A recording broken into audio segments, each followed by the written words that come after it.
Bonjour à toutes et à tous, c'est les MX25. Aujourd'hui, on se retrouve pour un épisode de On en parle et aujourd'hui, on continue notre arc d'épisodes sur le DCEU avec aujourd'hui le film Shazam, La Rage des Dieux, aka le deuxième film Shazam qui est sorti en 2023, l'année dernière.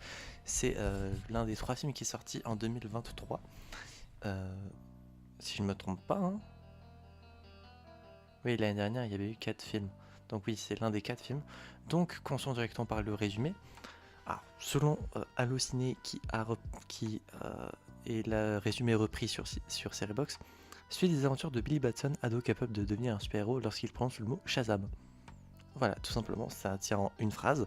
Mais pour un peu plus développer la chose, on va du coup continuer de suivre les aventures de Shazam et de la Shazam Family qui continue bien d'aider la ville de Philadelphie lorsque des déesses vont se ramener pour pouvoir récupérer pour une pomme d'or, une gapple pour ceux qui jouent à Minecraft, pour pouvoir planter l'arbre de la vie.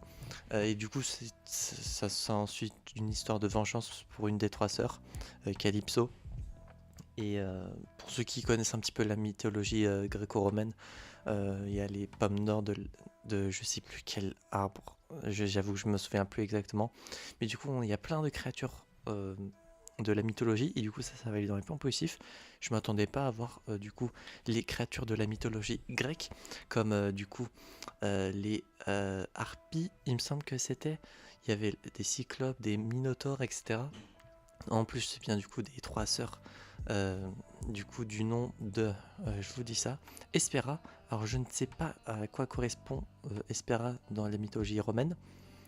Pareil pour Calypso. Et il y avait Antea du coup qui est Athéna. Mais du coup Hespera et Calypso, je vois à peu près juste deux noms, mais j'avoue que les pouvoirs et ce sont les déesses de quoi, je les connaissais pas énormément. Mais sinon Athéna, bon c'est une déesse assez connue, c'était assez simple de deviner. Va du coup, euh, en attendant la Shazam Family dans leur ville et ne sont pas très appréciés, soit on les appelle, alors j'ai plus les noms exacts, mais en gros les boulets de Philadelphie. En gros, ils essayent de bien faire, mais les gens pensent que ce sont des bolos. Tout simplement parce que ils détruisent tout, alors que bon, forcément, ils sauvent des vies, mais voilà.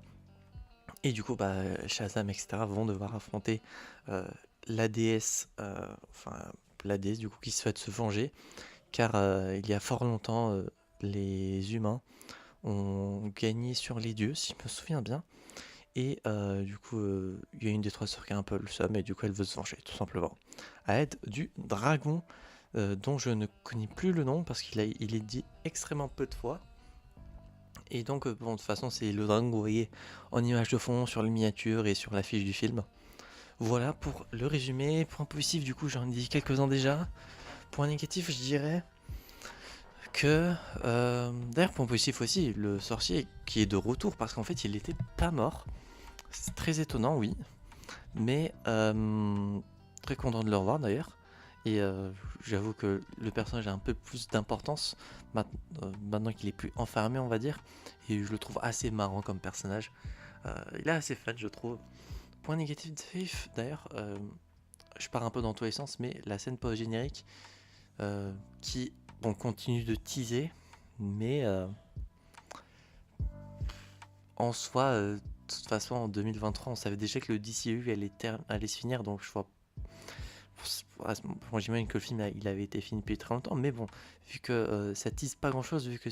Alors, je vais pas spoiler grand chose, mais ça tease quelque chose qu'on avait déjà vu dans le premier film, donc j'avoue que la scène post-générique un peu osef. Le dragon que je trouve très stylé, pour le coup, pareil pour Antea, du coup, qui est ma déesse préférée parmi les trois. Euh, D'ailleurs, son pouvoir qui est extrêmement stylé. Euh, D'ailleurs, il faut que je pense à le noter sur un document pour quelque chose qui n'a rien à voir. Mais j'ai trouvé son pouvoir et ainsi que la relation qu'elle commence à se créer avec du coup les humains, là où elle se trouve, surtout avec Freddy, qui je trouve est une très bonne relation. Je trouve ça d'ailleurs étonnant que la façon dont on la découvre par la première fois soit de cette façon. C'est étonnant, mais j'ai bien apprécié. Sinon, Bah, en vrai, le film reste sympa, hein. Il n'y a pas grand chose d'autre à dire, je pense, en point positif et négatif. Ils continuent, ils font leur vie.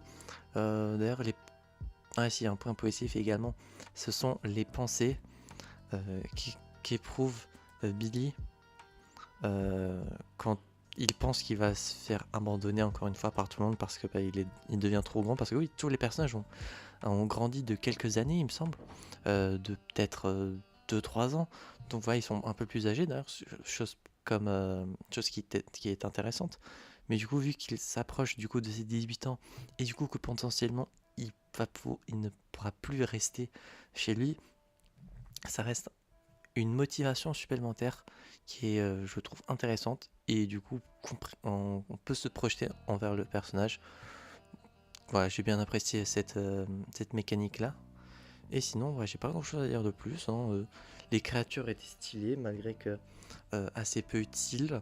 La fin du film, très très cool. Je m'attendais pas vraiment pas à ce qu'il se passe, à ce qu'il se passe comme ça. Surtout concernant un personnage inattendu que je pensais pas voir comme ça. Et surtout ce qu'il se passe à Billy. Mais j'ai trouvé le film dans son ensemble assez sympathique. J'ai pas gros point négatif. La scène post que je trouve un peu osef. La sœur Calypso que je trouve qui veut juste se venger pour se venger. Je trouve pas cette motivation très... ça manque de quelque chose quoi, pour montrer qu'elle a un peu le seum. Alors certes, Espera a expliqué la chose dans le film à un moment. Mais ça c'est son avis à elle et de comment elle veut faire les choses de manière plus ou moins pacifique malgré tout. Mais Calypso, je trouve c'est vraiment j'ai le seum, du coup je vais tous vous buter parce que nique sa mère. Voilà. Concernant la note sur 10 du coup pour Shazam, la rage des dieux, je vais mettre 8,5. Pour ceux qui voudront un comparatif, c'est au même niveau que Peacemaker saison 1. Et par rapport au premier film qui avait 9, du coup c'est légèrement en dessous. Voilà, je pense pas que ça aurait pu atteindre 9, mais j'ai malgré tout bien apprécié le film. Et d'ailleurs, alors je crois qu'il y avait deux scènes post-génériques. La deuxième que je vous ai dit, que j'ai trouvé imposée, et la première, alors je sais plus si c'est une scène post-générique ou non, je vous avoue. Je viens de finir le film il y a quelques minutes et je m'en souviens déjà plus. Mais cette scène-là, très très cool. Dommage que du coup il n'y a pas de suite pour le DCU parce que j'aurais bien apprécié voir ce qui se passe là. Voilà pour cet épisode-ci et j'espère que celui-ci vous aura plu. Si c'est le cas, n'hésitez pas à vous abonner, à mettre un petit pouce bleu, à mettre en commentaire votre avis sur le film si vous l'avez vu, sans spoiler, bien évidemment, sinon votre commentaire soit supprimé. Et si vous n'avez pas vu le film, est-ce qu'on vous comptez, le regarder. C'est dispo, j'imagine, sur Max. Et d'ici là, on se retrouvera donc, j'espère, la prochaine fois pour de prochaines aventures. C'est The 15 et je veux dire enjoy.